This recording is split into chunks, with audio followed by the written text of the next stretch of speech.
জুতা মেরে গরুদান করছে জামাতের আমির শফিক।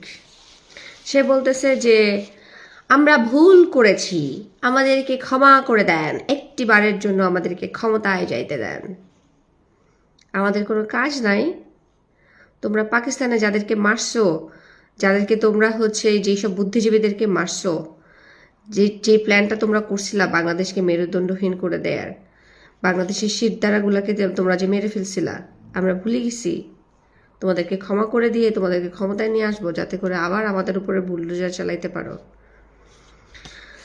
একটা জিনিস ক্রিস্টাল ক্লিয়ার হয়ে গেল, জামাতের শফিক সে বারবারই এটা প্রমাণ করেছে যে তারা 1971 সালে পাকিস্তানি বাহিনীর সাথে মিলিত হয়ে রাজাকারের ভূমিকা পালন করেছে এবং বাংলাদেশের যারা মেধাবী মানুষ তাদেরকে তারা খুন করেছে, হত্যা করেছে, ধর্ষণ করেছে, লুট করেছে।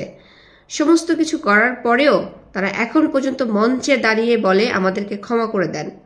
এই সাহসটুকু করারও সামর্থ্য ওদের থাকা উচিত না, যদি বাংলাদেশের মানুষ সত্যিকারে বাংলাদেশকে ভালোবাসত এবং 1971 সালের সেই ঘটনাগুলোকে তারা ধারণ করত।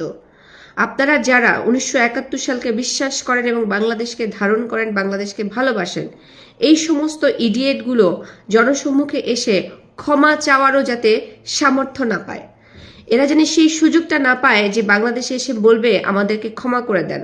তারা ক্ষমার অযোগ্য। বাংলাদেশে আমরা যা কিছু হারিয়েছি, যে গণহত্যা চালানো হয়েছে, তারপরে তাদেরকে ক্ষমা তো দূরের কথা, তাদেরকে আমরা প্রশ্রয় দিতে চাই না, প্রশ্রয় দিতে পারি না।